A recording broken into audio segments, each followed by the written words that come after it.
Welcome to the Daily Items Winter Sports Podcast, a weekly look at what's happening with the Susquehanna Valley's high school and college teams.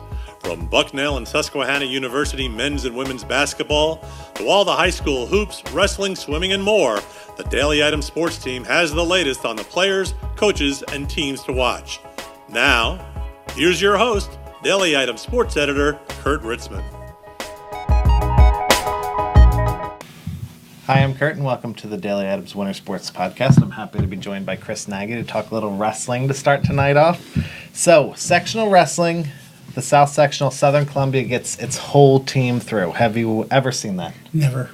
It's the first time it has ever happened on any sectional. In the state or in District 4? In District 4. Okay. It's the first time it's ever happened. I went back through a lot of records.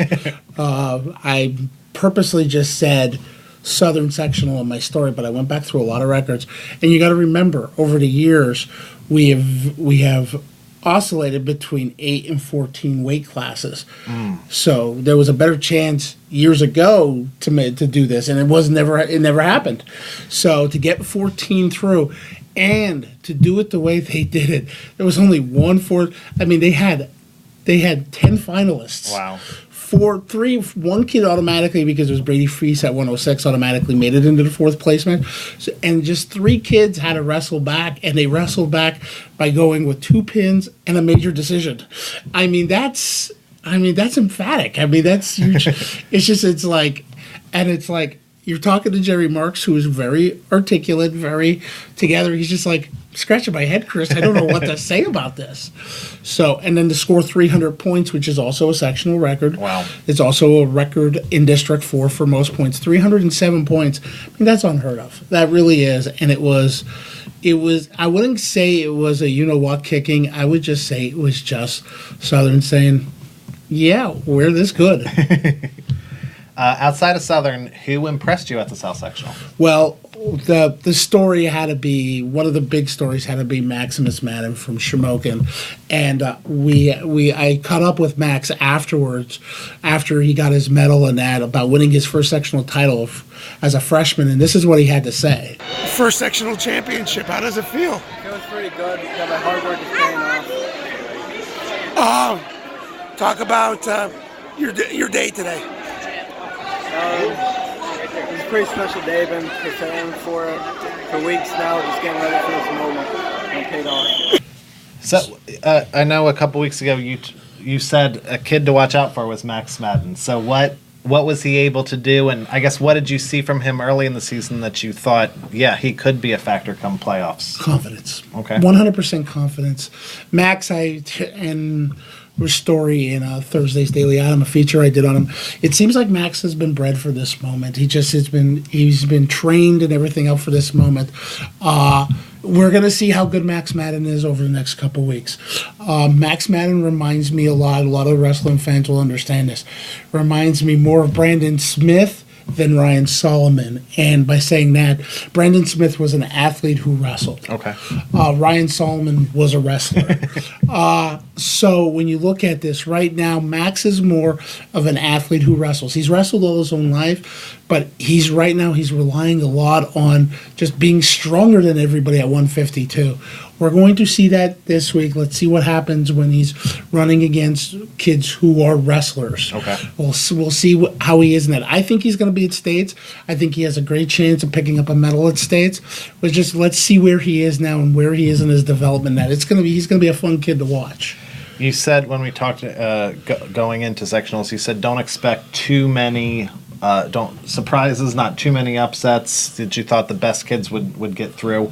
Was there anything that surprised you? There wasn't. There really was no surprise. There was no head scratching. There was no, oh my, I didn't see this coming. Ian Yoder was the closest to a surprise. Other than that, I think everything happened. I forgot. Remember we had a 9th seed win in Gavin Garcia. That was a huge surprise. No, it wasn't. But I think the way some of these have won, what can you do in 70 seconds? Gage Garcia won a sectional title. Wow. Which is the second fastest amount of time that somebody who's ever won a sectional title has done it in. Ryan Solomon did it in 52 seconds a couple of years ago when it was at Mifflinburg. And I asked him afterwards, I go, did you break a sweat? He goes, no. So this week, I don't think we're going to see a lot of surprises. I think we're just going to see a lot of real good wrestling at Williamsport this week. Okay, yeah, Class 2A District 4 at Williamsport. What are some things people are heading up to the Magic Dome should keep an eye out as far as Valley kids? I would actually, I think we're going to see a lot of chalk early in from 106 to about 132, 138. Make sure you're in your seats for 145. Make sure you're in your seats for 152. And if you have to go to the bathroom, do not go during 220. They are the weights to really look out for. 170 is another one that's right there. But 45, 52, and 220 are more than worth your price of admission this week. They are going to be so much fun brackets. And I'm just not talking about semifinals. I'm talking about the blood round. I'm talking about the 5th place match. These brackets are going to be amazing, and I will be the guy there'll be a small puddle below me because my mouth will be gaped open during all these at the Magic Dome this week.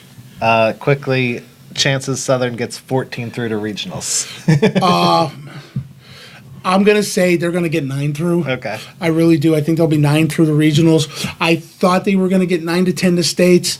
I think we're going to get 9 to states. I think it's going to be, I think 14 is just way overreaching. I think 12 would be, I think Jerry Marks would go ahead and just resign because I think 12 would be a miracle. But I'm thinking 9 to 10. I would be more of a betting man on 9. Okay. And then our 3A schools, Selinsgrove, Shakalemi, headed to Clearfield for the District 4, District 9, Class 3A regionals.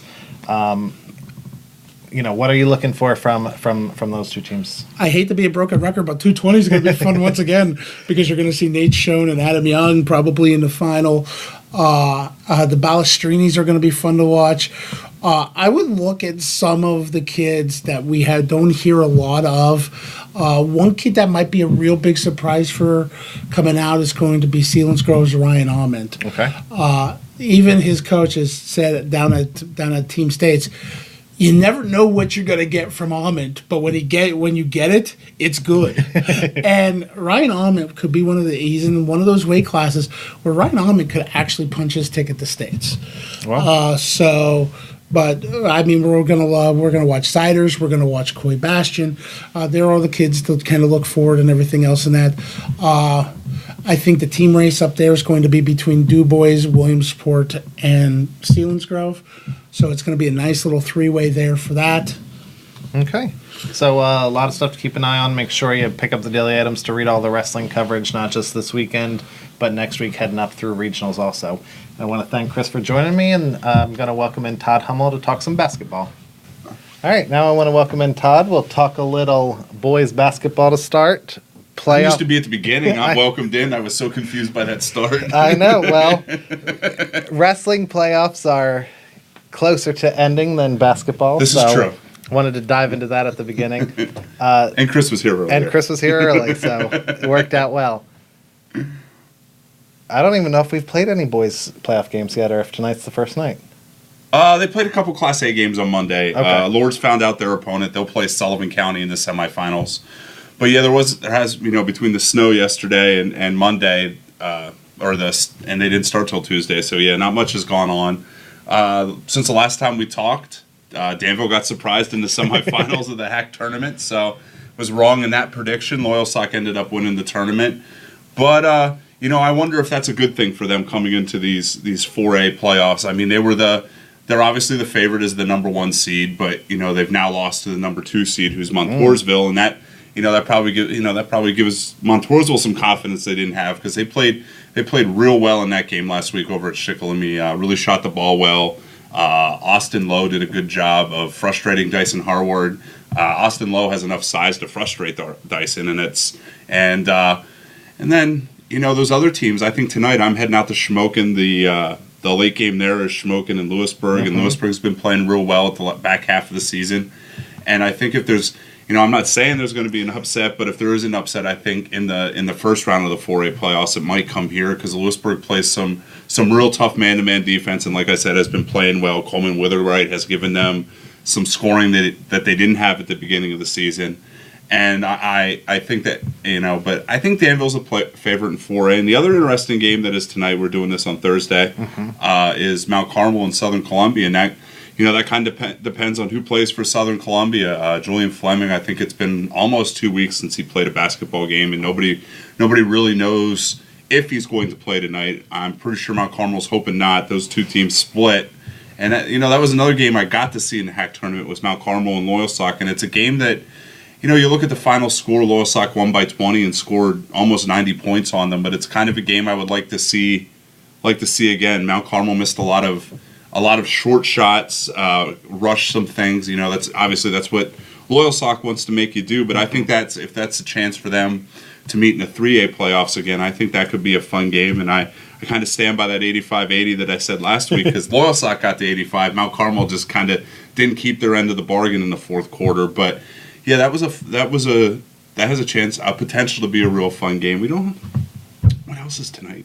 Everything got pushed back. Oh, 2A boys. Millville hosts East Juniata. Yep. That should probably be Millville. Millville is the Mid-Penn champion, only lost one game. I wonder about some of those northern teams. I don't think, I think AA is, since they don't run into the HAC teams, I think that's more of a better matchup for those teams that kind of don't play in the Heartland Conference. Millville's zone, it really gives, can give some people problems. It has given Lords problems the last 2 years at times. They have a forward up there, Tyler Johnson, who gives Thomas Schultz some issues at times playing defense. Defending him held Thomas 2 years ago to under double digits, like 8 or 9 points in the district title game. So, Millville has some talent up there, coached by Rick Reichner, who used to be up at Hughesville, used to teach at Shikellamy. His dad is Sunbury City Councilman, actually. Wow. So, yeah, I think Millville's got to be the favorite in that AA, though. Bloomsburg's in there. Some of those, Millville has one loss, I think, from 2 to 8 in AA. Everybody's between one game over and one game under 500. So the bottom half of that bracket is pretty close. And I have to take a breath. So. Sure. So, what was the other game? Oh, Lords. I did see almost everybody last week. yes, yeah, I want to talk about that. Lords found out their opponent. You saw them play Blue Mountain. Big school, 5A, and gave them 3.5 quarters of a tough time. Yeah, and they kind of, Coach Sandry wasn't real happy after that game just for the sheer reason that, they had an advantage in the post that they didn't exploit with Thomas and with Blue Mountain's big guy being in foul trouble and kind of jacked some threes that got, they had a chance in the third quarter to extend a 4 or 5 point lead into double digits and didn't really do it, and then it was too late. The kid from Blue Mountain had 27 points, 14 in the third quarter. He played real well. I don't know why his name's not coming to me. He had 27 points.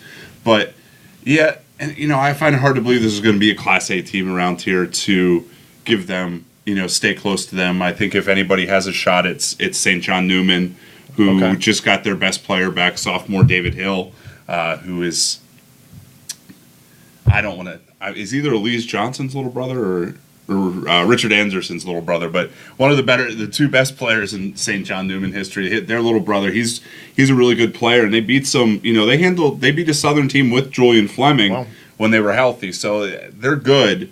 It's going to be interesting to see. This is a different Lords team than it was last year. Thomas Schultz is really the only size, but Ty Clumbara and Adam Sandry have really taken a step forward in shooting the ball. They're both have over 45 three-pointers this season. So it's kind of a different team. It's going to be, I think with 4 teams getting in, they're already in states. Mm-hmm. I think this, they obviously want a gold medal, but you also kind of have to, massage yourself and get you prepared for that state tournament if you think you have a shot at getting back to the final. Sure. You touched on one Friday game, Jersey Shore at Danville. You think Danville's the favorite there. Mifflinburg plays Friday night. It's Athens. The other 2 games are Athens at Mifflinburg and Milton at Montoursville. And Athens. The only thing I know about Athens is that Danville game last Monday, and that Danville rolled them pretty hard, but they have a little bit of size. Mifflinburg has played so well; their only loss in the last month is to Danville. So I'm interested to see what this layoff does for them. See how they handle this layoff. But I think Mifflinburg is playing well right now, and that's an interesting semifinal if things work out. Mifflinburg and Danville. That's where Danville ran into trouble last year. Got upset by Mifflinburg in the semifinals, and that whoever comes out of Lewisburg, Shamokin, and I think Milton's playing better, but I think Montoursville has proven themselves to be one of the better teams, and I really think it's Montoursville, Shamokin, and that other Montoursville, Shamokin, Lewisburg, and that other semi. So that's Shamokin and Lewisburg also both own wins over Montoursville near the end of the year. So I think the 4A tournament may be a little more interesting right now than we thought it was maybe even 10 days ago. Okay. Now I'd like to give you an idea of when and where these games might be, but we don't know. So pick up the Daily Item, visit dailyitem.com. When we know, we'll put it out there. We do have we do know one semifinal. Yeah. Mount Carmel Southern Columbia girls play at Shamokin at 7 o'clock tomorrow. Yeah, Friday night. So let's take a little look at girls basketball. Yeah, that's what we need. One more game on Friday night. So Mount Carmel and Southern Columbia both rolled in their quarterfinals Tuesday. You texted me the combined final score 136-44 or something like that. Something like that. Yeah, it was not pretty. So that'll be a fun game Friday night on the girls' side for a spot in the district final. And neither team is eliminated because 3 teams go, so at least one will get you'll get a chance to win into the state playoffs. But I don't think there's going to be a lot of points in that game. I think it's going to be pretty defensive. It's going to be who handles whose defensive pressure the best, and that's man, some of the numbers that Southern game on Tuesday probably should have been uglier than it was. They almost had 100 shots in that game. Wow. And shot like 28%. Yeah, so they might have been able to put 100 on Montgomery if they had actually made some layups. But I think that the big thing is how do you control Mount Carmel's size? I mean, Danny Ray Reno has probably been, I don't think surprise the right word, but maybe taking the biggest step forward on the girls' side as an individual player, and that's a tough matchup. That might be my favorite picture of the week. I don't know if you took notice of that. Was her shooting over the North Penn Mansfield girls, and they were barely in the picture, and like from the neck up, and the ball was Danny Ray Reno shooting over top of them, and Southern's got to make some threes, obviously, and that's that's something they struggled with shooting wise Tuesday, and it's my other thoughts are I think the 4A playoffs are kind of the same deal too as the boys. Yeah. I think most people are waiting for another Mifflinburg Danville game like that hack final last week. That the girls hack tournament for excitement was much better than the boys hack tournament for excitement. 3 games, 2 in overtime, all decided by 6 points or fewer. Yes, that was a good tournament, and I think the big thing that sticks out about that is is Danville going to make foul shots, because that didn't hurt them in the semifinal, obviously hurt them in the final where I think they were under 50% in both games, and that's something they're obviously going to have to work on. And it's just 3A. I think Loyalsock's the favorite in 3A right now. Sure. I wonder. Wellsboro made the Northern Tier League final. I'm interested to see how that East Juniata game goes tomorrow. East Juniata, 5 losses? They had a real good year. Yeah, they had a real good year. Travis Queasy, Tri-Valley League Coach of the Year. Oh, I did see that yesterday. Yep. I was the one that completely forgot he came back, too. But, I just, by the way, Google Maps that. Wellsboro to East Juniata High School. It's not a short trip. But, and then Class A, Lords had their tournament matchup last week down at the old Schuylkill League tournament. That did not go as well. No, that did not go as well. A freshman girl from Jim Thorpe had 39 points and outscored Lords by 15 or something. And then, they've beaten all those teams in Class A. They've beaten Sullivan County. They've beaten the 2 and 3 seed. If they play well, Lords should win. But we have this end of the season where they struggled to score a little bit in 2 games. But then they went up to Williamsport and put 49 or scored 50-some on the Millionaires and beat the Millionaires. So it's going to be, if they can make shots, Lords is probably the favorite in Class A. And then one game I want to mention on the girls' side, Shikellamy playing its first Class 5A playoff game Saturday in District 11 at Martz Hall. So, I mean, different than what the Braves are used to with moving up to Class 5A. So, I mean, keep an eye on that. We certainly will be. Yeah, they play. They're both teams are right around 500, and it should be kind of an. I don't know how good Blue Mountain is, but the Braves have certainly played well over these last 2 weeks, and mixing some of those younger girls with the seniors. Tori Scheller's played well.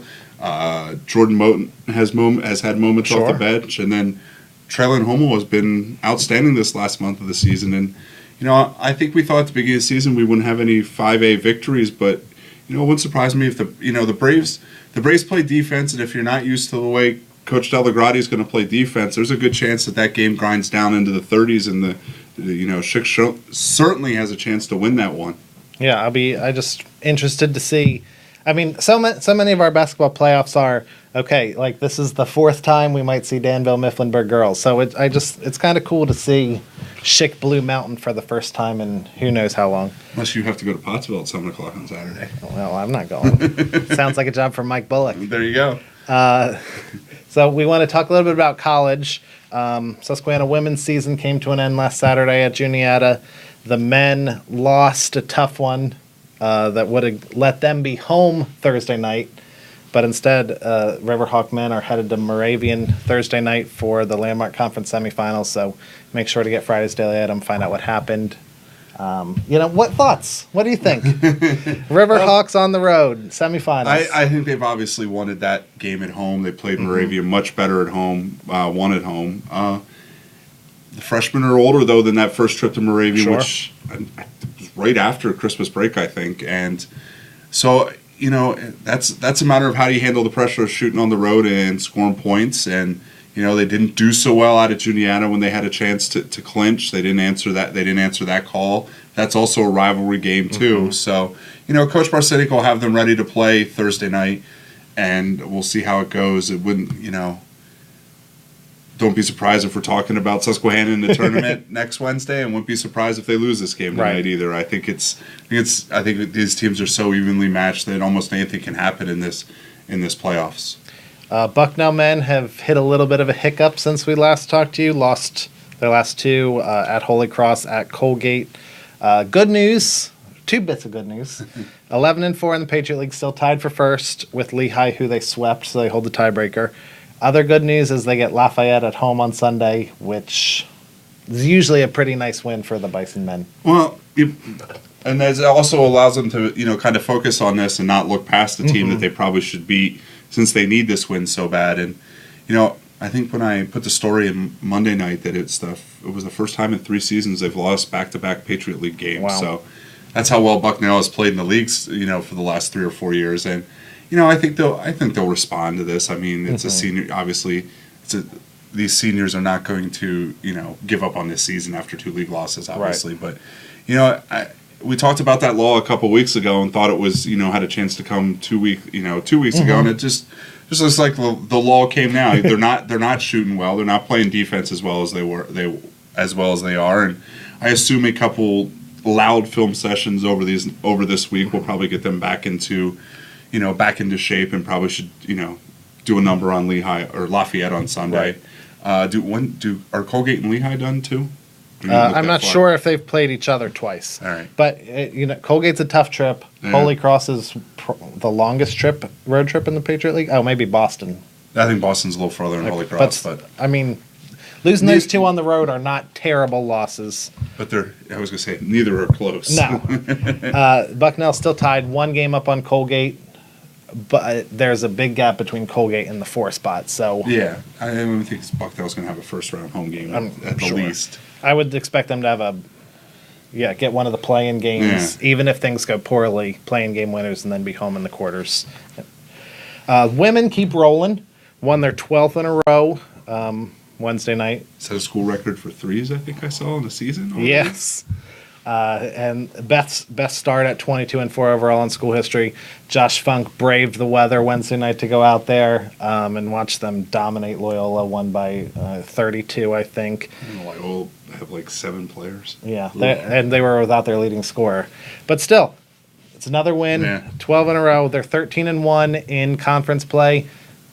Still tied with American for first. Yeah, I think it's kind of the same conversation we had last week. I think most people are waiting for that American game in a couple weeks, and you know, it just seems like the women keep rolling. They kind of seem to have hit their lull earlier, right after Christmas break, and have just, you know, since that week off, really haven't missed a beat. That was a Lafayette game that was on TV where they ran away quickly, and nobody's been real close to them in the last 10 days, and they've just, you know, they're shooting the ball well. They're playing defense. I don't think there's much more Coach Russell could ask of them right now. And they're so deep. I saw them a week ago Saturday, and that was the one of the biggest things that Coach talked about. He said, you know, we like our 1-5 against anyone else's, but we really like our 8-13 against anyone else's. Well, who the heck goes to 13 anymore? They can. They can. And I mean, in games like when they're winning by 30, I think they had everyone in the scorebook again for the second time in 3 games. Well, that helps get recruits, though, if you're going to eventually get in.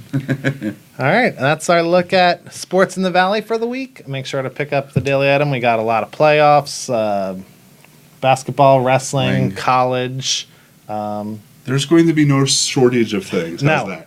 We'll have tons of good sports for you guys to read. Thanks for watching, and we'll see you next week. See ya.